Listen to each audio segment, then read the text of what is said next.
Alright, so I am swapping, well actually I'm pulling the bearings out of my swing arm. This is off of a 1980 R100, and I went ahead and picked up the CycleWorks swing arm bearing puller and installer. The instructions weren't great. They were close, but I had to do a lot of fiddling, and I've actually found another website. I'll stick it on the link here, but I couldn't find a video where anybody had done this, so I thought I would go ahead and make one myself. And I've done the side that's got the drive shaft in it, so it's already been done. I've proven that it actually works and I didn't break anything. So now I've backed up a little bit and I'm going to show you what all I've had to do here. So the CycleWorks tool comes with these pieces here. You get this rectangular plate here that's got 6 holes in it that are threaded with these black screws, and you've got a threaded center, and that's where this one's going to go. You've got a brass bolt and a nylon nut, and the directions say, with the nylon facing away from the bolt head, thread the nut with the nylon insert, part C, under the hex head bolts. So not real intuitive necessarily, but once you start looking at it, you go, okay, that makes sense. This is 16 millimeter, so to get me through that, I went ahead and pull out the socket and my 16 millimeter wrench. And what you want to do is get the end of the bolt lined up with the outside face of the nut first, and then I'm gonna line up the outer faces. So about right there.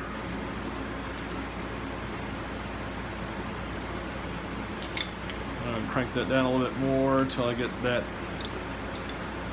lined up.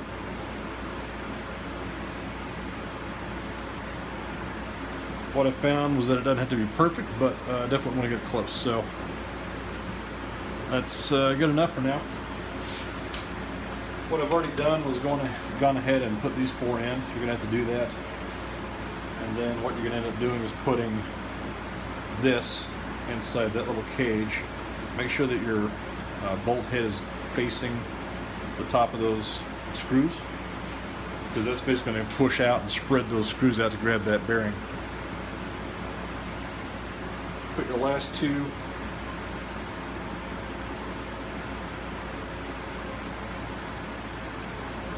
screws on there. By the way, if you needed it, there's a hex, that's a 3 millimeter. You got it right there. One was tight earlier, so I had to kind of tool it in there. There it is again.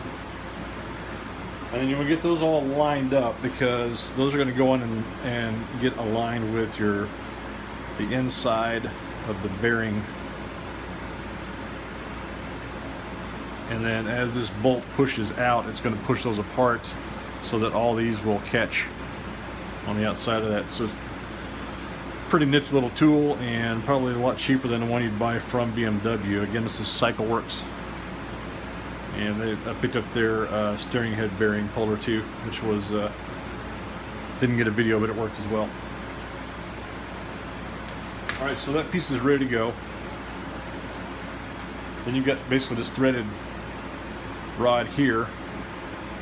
Here's kind of a tapered end, and what's going to happen is this is going to go in here, because you'll notice you've also got a Allen slot that you're going to use to turn this, and as you crank this down, it's going to push on this and spread those out to capture that bearing face. So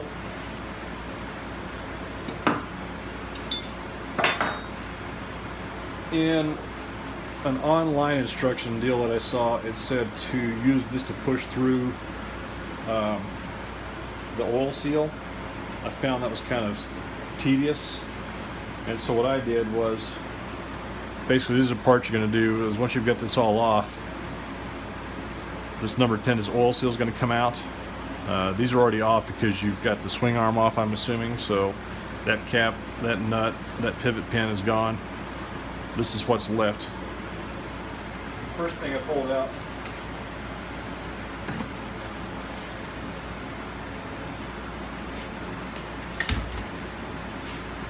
as you will see, is the cap right there.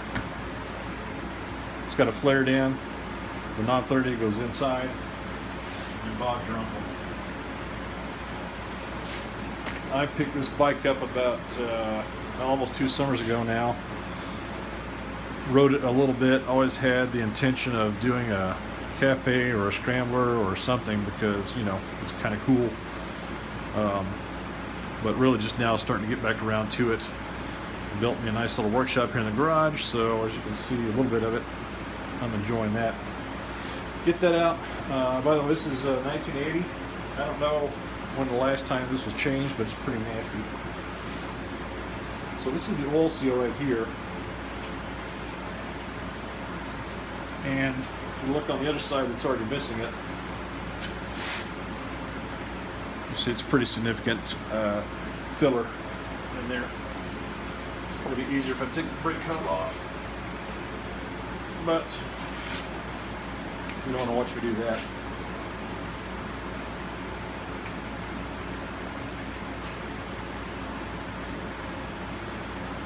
Now what I'm going to do is go ahead and pull the roller bearing out.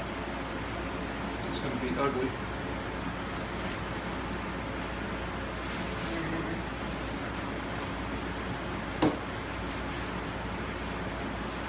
Clean space is a workspace.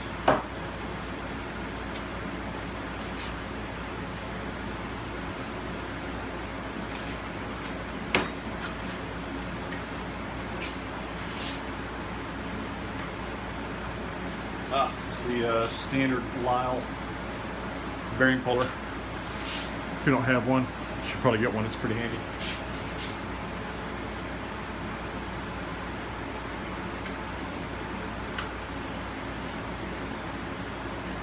By the way, I am going to replace these bearings with some from All Balls, so if you're going to keep it, you might want to figure out a gentler way of doing this.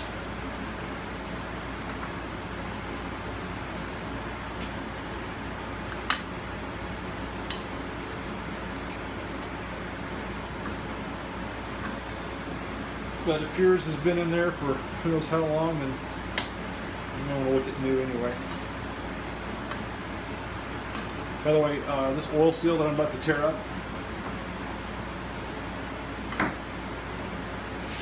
it's this piece, and even the climber manual says you're going to have to replace it.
Roller bearing.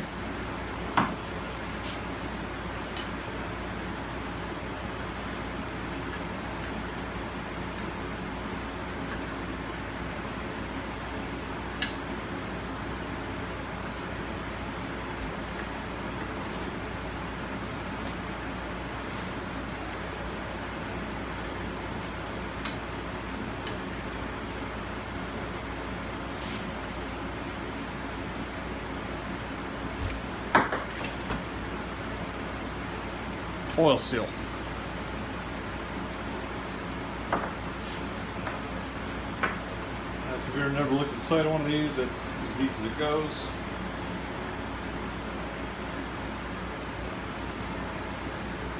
I guess it's not from 1984.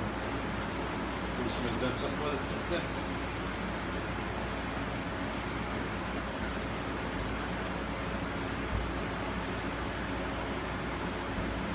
Alright, so now my bearing face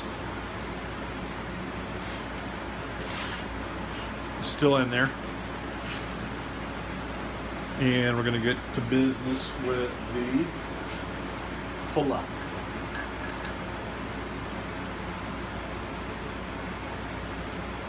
Just going to set that in there. This is where I'm going to need my 5mm Allen. I grabbed a crescent just to hold this in place while I get that knocked out. And you want to keep this lined up as much as possible because this piece is going to come down and sit on top of that. It needs to be lined up to be able to pull that face out cleanly. So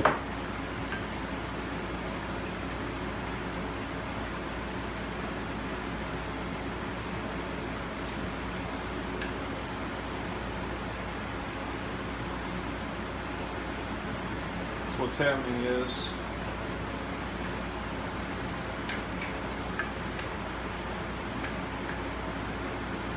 twist that, it'll tend to misalign itself.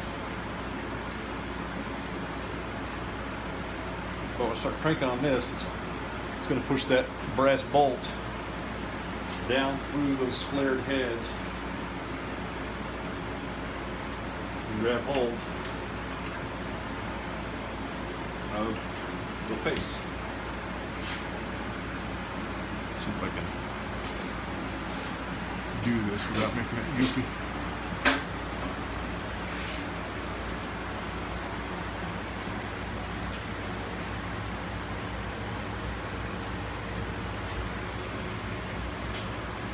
And you can see down in there where those flared heads of those screws have engaged the bearing face. Alright, bear with me for a minute.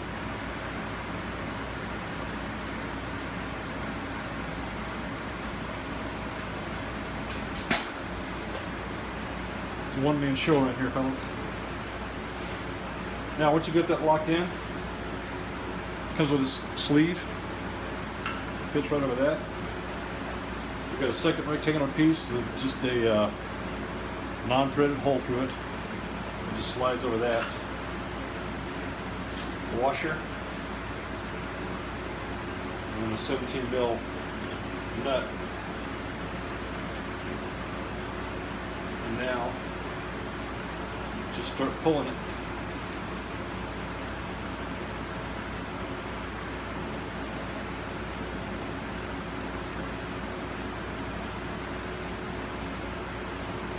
By the way, I'm not using it as such, but these ratchet wrenches are awesome. I highly recommend them.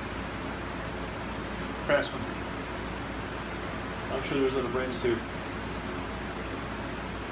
As you can see, it's coming right out, and bam.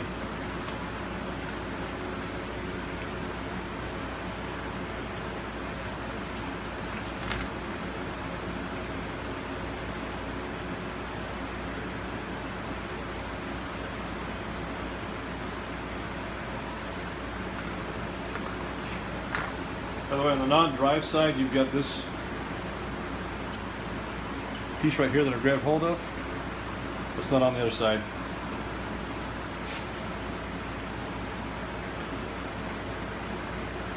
The other side is a solid pipe coming through there because that's where the drive shaft goes in.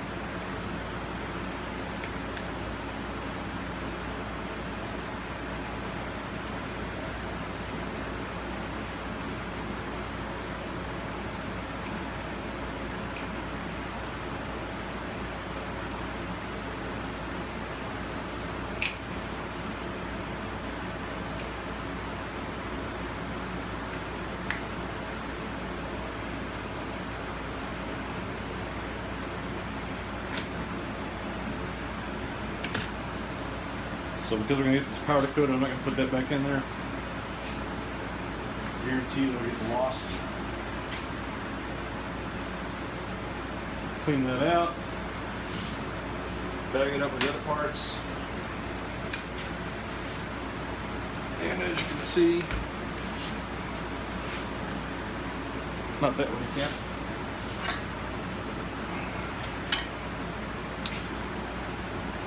We are clear. All right, hope that helps. I will show the installation of the bearings in another video. Right now this is getting cleaned up, going to the powder coater, so it'll probably be a couple weeks before I get to that. Adios. Check out Succession Cycles one of these days when I actually get the website going.